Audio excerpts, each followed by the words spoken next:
What's up, gang? Okay, today we are headed over to one of my all-time favorite people's shops per se.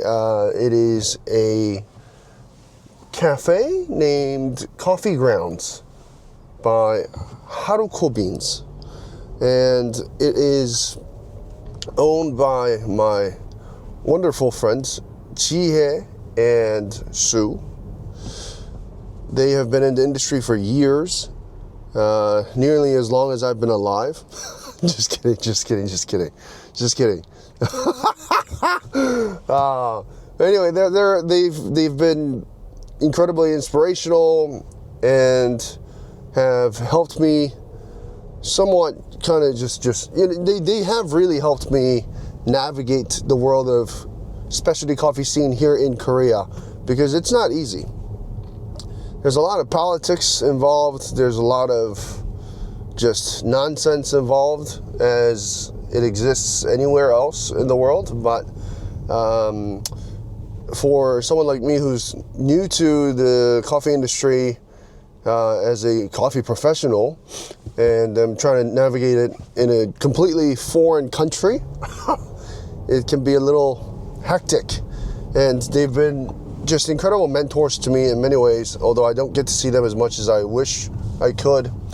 But yeah, so we're gonna go check them out. They roast on a Gießen and 2 strongholds, to my knowledge. I believe they have 2 strongholds. Anyway, yeah, we're gonna go check them out. I'll show you what Harucobeans is like, what Harucobeans cafe space is like, and when you come visit Seoul, maybe you can come check it out if this spot fits the bill. We're almost at Harucobeans, and I just want to show y'all this. So this is a restaurant that's been around since 1966. It is a Korean traditional noodle spot of sorts, but they are absolutely incredible. And so they're right in front of Harucobeans. That's it. That's Harucobeans right there. And so yeah, if you get an opportunity to come check them out, then definitely grab a meal there as well. Okay, here we are. This is outside of Harucobeans. It's a really small spot. You can kind of see what the outside seating situation looks like. But yeah, let's go in. Hello. Hi. I didn't tell her I was coming. I didn't tell her I was filming either. And so this is really on the spot, the reality of Harucobeans. That's right. She it's a very is small roastery. It's a very small roastery. She's Micro Korean roastery. She was 2021 4th Stronghold Roasting Championship champion. That's right. And she has all these fancy looking plaques of awards. Right. But yeah, she's one of the co-founders and co-owners of Harucobeans, also the roaster. Here's our co-founder, our designer. So what are we drinking today? What do you want to drink? Choose from all the lists we have. Okay. All the beans here. This is all Ethiopian right now. Oh, everything's Ethiopian. Ethiopian natural. Oh. Aerobic naturals from Tamiru. Oh, sick. Sidama Benza. Oh, is this new crop? Yeah, this is new crop. 2025. Sick. And this one's new crop. All of them are new crop. They're all new crop? Yes, except for this one. Very fast. Okay, let's try Tamiru's washed. I'll try that on filter. Yes. But as you can see here, oh shoot, you have Soledad Sidra as well. Yes. But anyway, there's always going to be crazy coffee lineups anytime you come. Prices are kind of stupid how cheap they are, but she also sells these coffees in 20-gram little dime bags, and so prices for either 1 cup of coffee or for 1 20-gram dime bag. And so, yeah, crazy lineup of greens at all times. Colombia Bohemia Geisha Wash, Ecuador Cedar Wash. I mean, right now there's not a whole lot of Panamas, just because it's that time of the year where Panamanian coffees are tough. Because all the new crop are coming in. That's Past right. crop is starting to taste old and baggy. But yeah, okay, perfect. We'll do that. What are we gonna have today? What are you gonna have? So Tamiru? I'll do the Tamiru You washed. want to wash it iced or? I'll take that hot, please. Yes, no problem. Since iced coffee is for degenerates. I'm just kidding. Look, if iced coffee is your thing, you do you. You do you. Don't. I have a lot of friends. I have a lot of good friends that exclusively drink iced coffees, and I love them. But they are degenerates. Their brewing setup, you can see they're using UFO V2s, Avensi servers, With paired with the switch bases. Here is their S7X. This is one of their strongholds. And then here is their S8X, their second stronghold. Here is their Gießen, which is what they do primarily their blends, I believe. And then they also have an Easy Stir 1.8 kilo over there, which is basically a Promatino knockoff, but pretty solid little roaster. I've had a lot of really tasty coffees from that roaster. Of course, Gießen just has incredible body texture, sweetness. There's always that just heavy brown sugar molasses-esque sweetness and heavy texture off of roast from Gießen's, which is something that you can really enjoy. It's a trait of how thick the drum is from what I hear. Nonetheless, incredible coffees. Tiny, tiny little footprint, but they fit in everything that you can possibly think of. Then there's a little kitten. So it's basically a primarily takeout coffee spot, and there's really, really, really limited seating spots. There's two little seats inside, a couple of seats outside as well, but really basically 99% of the customers I see that come grab coffee for a takeout and they just walk out. It's in a tiny little neighborhood. It's just a residential spot. It's not like a touristy spot in Seoul. It's not like really famous area in Seoul or anything like that at all. It's just in a random small neighborhood. And so for them to have been as successful and as sustainable as they have been, being in business for years, it's really impressive. Just kind of staying true to who they are, what they are, primarily serving as a coffee roastery, more so than a cafe, but it's really, really cool what they've been able to accomplish. So the shop has really kind of strange hours, so you're gonna want to pay attention to when they're open. They're not always open, and they are open late. So most cafes kind of close at around 5. On weekdays, I believe they open at 5 or something like that. Okay, so this is their current brewing setup. It's a switch base with UFO V2. What made you decide on this combo? We can build a little pressure with Harrier switch. So it's like after we're building a stretcher and you just like flush it down and it just goes right through. So it gets really fast, even in the end. So that's the merit of the combination with switch. You will be able to regulate the speed. Yeah, for sure. For sure. I think it's the best combination. Always with the UFO dripper, it's also the texture is very, very smooth. Tell me about this this cup. It seems really interesting. So this is made in Korea, and the company name is Koyo. Cool. And so it's getting really popular these days. The company Koyo, and it's because the shape is very narrow at the end. It's shaped like a UFO also. So this coffee is it's amazing. really good, right? This so coffee it's is a amazing. 2025 new crop. Wow. So it's from Tamiru. Wow. Washed.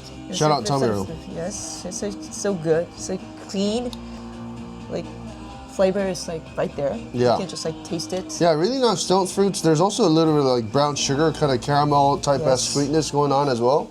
Yeah, this It was roasted yesterday. Yeah. So I don't age. I don't believe in aging. It's gonna get better as time goes on because so like the COT is released and everything gets more like but it's really nice stabilized, already. Right? It's like, but if you have roasters, I think as soon as you drink it, it has to be good. Yeah, if it's well roasted, I think. Yeah, there's already nice florals here. There's really nice stone fruits going on. Yeah, this cup is really neat. Right. It's a fun shape to hold. And especially in an espresso, it's like the texture, and it's like maybe it's the color of the pink. It brings out more sweetness, I think. Yeah, that's what they say. Yes. I also feel like it's intensifying the experience because it's very narrow opening, right? So it kind of traps all the aroma right at the center and just kind of. Yes, I think it's a big hit of an aroma. Yeah, I could see this being really nice for people that enjoy intensity. It may not be the best. Competition. Yeah, maybe. Yeah, for sure. You know, it may not be the best to see a very wide spectrum of the coffee, just because it's an intense hit instead of a very wide spectrum of delicacy of different flavors. But yeah, it's a really fun drinkware. I've been also experimenting with different drinkwares. You have a ton. Yes. You have everything. Ton. You have everything I can possibly think of. Exactly. My hobby. But yeah, this coffee is really good. Really tasty. Because it's brewed by UFO, I think. Well, and roasted by her. What are some of your other favorite glasses? What are some of your other drinkware? Can you show us? Origami, Timundobo, another origami. They have so many different freaking sensory cups. And this one is my favorite. Oh, this one's your favorite. Yes. Oh. Actually, I think it's like, you know, it doesn't get really hot. Everything is like, the technology is there, I think. The color, the shape, and, you know, how it is, like, you know, designed. Yeah, I agree. At the end of the rim and all that stuff, it's like the flavors like intensified. Yeah, right? yeah. As you say, delicacy, all the things. I really enjoy this one as well. It's one I use for competition, just because it's very easy. You use it, right? Yeah, I did. And one of them was mine, right? Yeah, true. This one is your competition cup. Yes. This is one of the ones that I actually borrowed. But you didn't thank me. I did. I definitely. I definitely did. You did. But yeah, so tons of different sensory glasses. There's also there's more. Yes. There's more. It's kind of wild the amount of passion she has for specialty coffee and also for people. If you were to ever come here, of course people come for coffee, but a lot of people come just to say hello almost, is what it seems like. You have a whole gang of neighborhood that comes to enjoy your coffees. Your Dutch coffee is really popular. Yes. What is Dutch coffee? So it's like it's one of the ways to brew, I think. It's like cold brew. It's one of the ways to cold brew, but it's more like most of the cold brew is like immersion, right? They just like ground them and then like, you know, immerse into water. But we do drip style, drip. Many call it like. Oh, so it's like those droplets. Droplets. Ah, very cool. But we like design the bottle of the cold brew. So it's like it doesn't like, you know, gets contact with the air. It's like the oxygen. So it's also sanitary. Yeah, sanitary. How long have you been at this spot? I've been at like 13 years. Right? 13 years? Yes, 13 years. See, I told y'all she's been doing this for nearly as long as I've been alive. I mean, like, it's not easy. I mean, you guys should come. It's like, this is a small, you know, town. It's sit back in the back alley. Yeah, I was just telling you, I was like, guys, this is in the middle of nowhere in Seoul. But anyway, yeah, she's been holding it down at this spot. That's right. For 13 years. That's insane. That's insane. I mean, like, because of how overly saturated Korean specialty coffee market is, and especially as a roastery, right? Because you're open crazy weird hours, which I also told them already. Because we're a roastery. It's like we focus on roasting. So yeah, that's a little difference. The cafe is more like a lab. Yeah, and it exists, I think, for the community more so than anything. Right. If there was one thing that you'd attribute to your longevity as a roastery and a cafe here in Korea, specifically in this location, what would you attribute that to? So, you know, it's like mainly we focus on roasting. So it's like we have like other partners. Yeah. So we have like, you know, wholesale partners. Yes, wholesale partners. So we have like revenues, like you know, stable revenues, and then we can try out like new things with, like, you know, our customers. We didn't open it like really late nights. at the beginning. It's like we open at like 11 a.m. But it's like as the business grew a little bit, so we, there are like too many customers. I don't want to say this. So we didn't want to like, expand too much. Because we want to focus more on like specialty, and we don't like, want to lose the quality and all this stuff. And I wanted to grow. I wanted to do the lab, and I wanted to do the new experiment. It's like by myself, not with other people. It's like, create new things, and so it's like, so that's the main focus, like trying new things, exploring new things with coffees. This was Harucobeans. Yes. And if you're ever in Seoul and you want to drink some really good specialty coffee, especially for takeaway, or if you just want to come chat to someone in English, because Gia can speak English fluently, be nerd out about some of the offerings, you're in for a treat. Their hospitality is top-notch to literally every single guest that walk in, and so this is one of the spots that I deeply adore. Anyway, that's it for today's cafe tour in Seoul. I will catch all of y'all later. Deuces.